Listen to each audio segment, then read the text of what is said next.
이번 시간에는 우리 교학사 교과서 310페이지입니다. 310페이지 그 논란 많았던 이제 6.25 전쟁하고 관련된 강의가 되겠는데요. 우리 광규현 교수님은 특별히 6.25 전쟁 관련해서 논문도 쓰신 정말 전문가 중에 전문가십니다. 아마 그 소련 문서를 통해서 본 6.25 전쟁 기원과 전개. 그렇죠. 근데 이 6.25 전쟁 관련을 해가지고 소위 우리나라에서 이제 좌파 수중주의자들이 정말 얼토당토하는 이야기를 하지 않았었습니까? 그렇죠. 예, 그러니까 뭐 6.25 전쟁 자체가 무슨 남침이 아니다, 남침이 아니다, 또는 자연 발생적 내전이다. 38선에서 크고 작은 이 전투가 있었는데 그게 이제 커져가지고 그랬다. 그런데 이게 새빨간 거짓말임이 이제 밝혀지지 않았습니까? 맞습니다. 그럼에도 불구하고 지금 소위 이 교학사 교과서를 제외한 나머지 몇 개 교과서에서는 아직도 이게 남침이라는 사실을 숨기고 있죠. 그러니까 남침이라고 하는 건 이제 들어가긴 되겠는데요. 하지만 이제 그 단어만 들어가게 되고 자연 발생적 내전이니 전쟁 유도설이니 하는 것들이 아직도 그냥 그 여과 없이 그렇게 소개가 되고 있는 교과서가 많습니다. 알겠습니다. 오늘 이 장을 여러분들이 공부를 하시면은 6.25 전쟁의 성격이 어떤 것이다 라는 것은 아마 확실하게 각인이 되지 싶습니다. 오늘 좋은 강의 부탁드립니다. 우리 현대사의 가장 큰 비극이죠. 6.25 전쟁에 관한 얘기를 하도록 하겠습니다. 그런데 이제 6.25 전쟁에 관해서는 뭐 많은 논란이 있어 왔습니다. 그리고 이것이 뭐 남침이다, 북침이다, 뭐 자연 발생적 내전이다, 뭐 별난 얘기들이 다 있다가 소련이 해체가 되고 소련의 이제 비밀 문서가 공개가 되면서 여기에 대한 그 논란은 이제 끝났습니다. 그런데도 불구하고 그렇게 논란이 많았던 금성출판사 근현대사 교과서는 6.25가 남침이라고 하는 사실을 얘기를 하지 않았고 이게 마치 또 정설인 것처럼 학생들에게 가르쳐졌다가 요즘 들어서는 그 집필 기준에 남침임을 명시를 해야 되기 때문에 남침이라고 하는 얘기가 나오지만 하지만 그 글자만 들어가고 실제적인 내용은 그냥 옛날식 그 설명을 답습하고 있는 그런 그 교과서들이 많기 때문에 6.25 전쟁은 특히 좀 그 주의 깊게 여러분들이 배워야 될 그런 단원이라고 생각이 됩니다. 자, 그 대한민국이 이 자유민주주의 체제로서 3.8선 이남에 성립이 됐습니다. 그래서 이제 한반도 유일 합법 정부, 그러니까 이것은 한반도를 전체를 커버한다는 뜻은 아닙니다. 하지만 한반도에서 두 개의 그 체제가 지금 존재하고 있는데 유엔의 승인을 받은 것은 대한민국 정부밖에 없다라고 하는 뜻입니다. 그래서 이런 대한민국을 공산화하기 위해서 북한은 그 남침을 계획을 하고 그리고 여기에 대한 그 지원과 승인을 소련과 중국에 당시는 이제 중공이라고 이제 우리가 불렀죠. 소련과 중공에 계속 요청을 하게 됩니다. 그러다가 스탈린이 이것을 그 승인을 하게 되고 그리고 모택동의 그 동의를 얻어서 전폭적인 지원을 받으면서 6.25의 그 전격 남침이 이루어졌습니다. 그런데 이 한반도가 이제 공산화될 위기에 빠지게 되고 공산 전체주의의 그 지배에 놓일 이 위기에서 다행히 미국의 그 즉각적인 그 대응과 그 다음에 이제 그 미국의 어떤 선도로 시작이 돼가지고 유엔의 그 대응으로 인해서 가까스로 그 대한민국 그 체제가 대한민국 정부가 정말 누란의 위기에서 벗어나게 됩니다. 하지만 3년 동안에 정말 너무나 처절한 그 전쟁이었기 때문에 인적 물적 피해가 너무나 컸었죠. 그래서 이 비극이 어떻게 됐는지 거기에 대해서 좀 설명을 좀 하도록 하겠습니다. 자, 전번 시간에 그 2차 세계대전이 끝나고 나서 중국에서 국공 내전이 벌어졌다고 얘기를 했었습니다. 그래서 49년에 중국이 공산화가 되는데 공산당의 승리로 귀결이 되죠. 그래서 모택동이 이끄는 중국 공산당과 장개석이 이끄는 장카이셴이라고도 하죠. 장개석이 이끄는 중국 국민당 사이의 그 내전에서 공산당이 승리를 거두게 되고 중국 대륙은 완전히 공산화가 되고 중국 국민당은 대만으로 쫓겨가게 되는 것입니다. 그래서 이렇게 그 중국이 그 공산화가 되는데 놀랍게도 이 북한 지역이 중국 공산당의 배후기지 역할을 한 것이 이제 여러 문서들을 통해서 증명이 되고 있습니다. 특히 이것은 펜실베니아 대학교의 이정식 교수님의 그 연구에 의해서 상당히 그 자세하게 그 밝혀졌는데, 북한이 중국 공산당의 배후기지 역할을 하면서 국공내전에서 그 역할을 하게 되니까 중국은 여기에 대해서 또 보답을 또 해야만 하는 이 공산화가 된 다음에 중국 그 대륙이 공산화가 된 다음에 보답을 해야만 하는 그런 또 상황이 존재를 했습니다. 그래서 49년에 이제 중국이 공산화가 되고 나서 스탈린과 김일성이 요청을 하게 되니까, 남침을 요청을 하게 되니까 모택동은 여기 적극적인 지원을 할 수밖에 없었습니다. 그래서 중국의 팔로군이라고 하죠. 중국 공산군. 팔로군에 있는 한인들을 주축으로 된 군대를 입북시켜가지고 3개 사단 5만 명의 병력을 지원을 하게 됩니다. 이들이 6.25 전쟁에서 상당히 큰 역할을 하게 됩니다. 이 한반도 남부 지역만 제외하고는 대륙의 동아시아 지역이 전부 다 이게 공산화됐기 때문에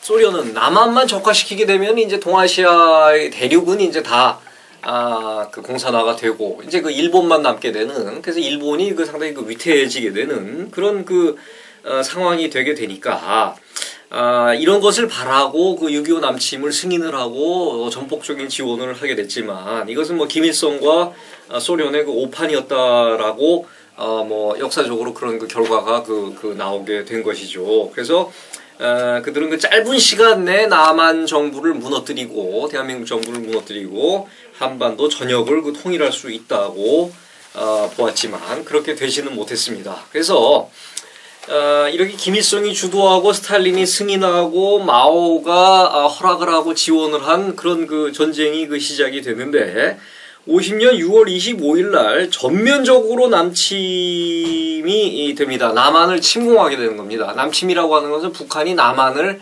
침공했다는 뜻입니다. 그래서 이 용어에 좀 헷갈리는 사람들이 있다는 얘기를 들어서 제가 좀 자세하게 좀 얘기를 하고 있는데, 단 3일 만에 서울이 점령이 되고 파죽지세로 이게 밀려 내려가 가지고 정말 대한민국이 상당한 위기에 빠지게 됩니다. 그런데 여기서 두 가지 북한의 상황 오판이 있었죠. 공산권의 오판이 있었는데, 하나가 전쟁이 시작만 되면 남한에서 민중들의 폭동과 동요가 일어날 거라고 예상을 했지만 그게 일어나질 않았고, 두 번째, 미국이 이렇게 적극적으로 아주 빠른 시기에 개입을 할 줄을 몰랐습니다. 그런데 남침 소식을 보고 받자마자 당시 미국의 대통령은 트루먼 대통령이었는데, 트루먼 대통령은 분노를 하게 되고 즉각적인 침략 저지를 결정을 하게 됩니다. 이것이 한반도의 운명을 가른 상당히 중요한 결정 중에 하나였습니다. 그리고 25일 날 바로 유엔 안전보장이사회가 소집이 돼서 이 북한의 침략을, 불법적인 침략을 비난하는 결의안이 채택이 되게 되고, 27일 날에는 무력 개입이 결정이 되면서 유엔군이, 미군이 중심이 된 유엔군이 결성이 돼서 6.25 전쟁에 참전을 하게 되는 것입니다. 처음에는 북한이 압도적인 우위로 남진을 계속해서 8월경에는 이제 낙동강 방어선을 제외하고는 이제 전부 공산화가 되게 됩니다. 그런데 이 낙동강 방어선에서 국군과 유엔군이 필사적인 저항을 하면서 이 교도보를 지켜냈고, 그 다음에 9월에 유명한 메가더 장군의 인천 상륙작전이 성공을 하면서 전세가 역전이 되게 됩니다. 그래서 상당히 빠른 그 속도로 이 북진이 되면서 10월에 평양에 다다르고 11월에는 북한군을 그 압록강과 두만강까지 그 밀어붙이게 됩니다. 그래서 이게 이제 그 전쟁이 끝나게 되고 대한민국에 의한 그 통일이 이루어지게 되나 했더니 여기 이제 그 중국군이 그 중공군이 아주 그냥 그 대량 개입을 하게 되면서 전혀 또 전쟁은 그 다른 그 형태의 그 전쟁으로 그 변화가 되게 됩니다. 그래서 중공군이 그 개입을 하고 나서는 이건 유엔군과 중공군의 그 싸움이 돼버린 것입니다. 그래서 합동명령권도 이제 중공군이 그 장악을 하게 되고, 그래서 서울이 다시 뺏기게 됩니다. 서울이 다시 뺏기게 되고, 그러다가 다시 수복을 하게 되고, 일진일퇴 공방을 하다가 51년 6월경 정도에는 전선이 그 교착 상태에 그 빠지게 됩니다. 그래서 휴전을 하자는 그런 그 논의가 있게 되는데, 이제 우리는 그 소련의 그 비밀 문서를 통해서 왜 휴전이 2년간의 긴 기간 동안에 이렇게 지리하게 진행됐는지 해답을 얻었는데, 그것은 바로 스탈린이 휴전을 반대를 하고 여기서 전쟁을 길게 끌어서 그 미국을 기진맥진하게 만들어서 자신이 그 유리하게 되는 그런 그 상황을 바랬기 때문에, 이때는 그 중국도 지치고 모택동도 지치고 주울레 수상도 지치게 되고 김일성조차도 지치게 돼서 휴전을 요청을 하게 되지만 스탈린은 이것을 거절을 하게 됩니다. 그래서 불필요한 그 전쟁이 이게 상당 기간 전개가 되고, 스탈린이 갑자기 53년도에 사망을 하고 나서야 휴전이 가능하게 돼서 53년 7월 27일에 가야 휴전이 체결이 되고, 그때 체결된 그 휴전선에 따라서 그 경전이 확정이 되게 되는 것이지요. 그래서 6.25 전쟁은 엄청난 인명 피해와 물적 피해를 얻게 됐습니다. 6.25 전쟁을 얘기하면서 뭐 두 가지 그 더 알아보기, 그 다음에 이제 이야기 한국사 그 내용들이 있어서 잠깐만 제가 좀 설명을 하고, 이것은 여러분들이 이 책을 보면서 더 심하게 학습을 해야 될 내용일 것 같습니다. 공산 빨치산의 활동 그래가지고 이제 더 알아보기가 있는데, 이것은 공산 게릴라입니다. 그래서 이제 남한에 있어서 그 비정규군 격인 그 빨치산이 후방을 교란하는 그런 그 작전을 벌이게 돼서 사실 이것 때문에 상당히 그 고생을 하게 됩니다. 그런데 이상하게 그 우리나라에서는 이런 그 공산 빨치산에 대해서 상당히 좀 호의적으로 보는, 그리고 아주 좀 또 뭐 이상시하는 그런 그 잘못된 그 풍조가 좀 있습니다. 하지만 이것은 그 후방 교란 그 작전이었다.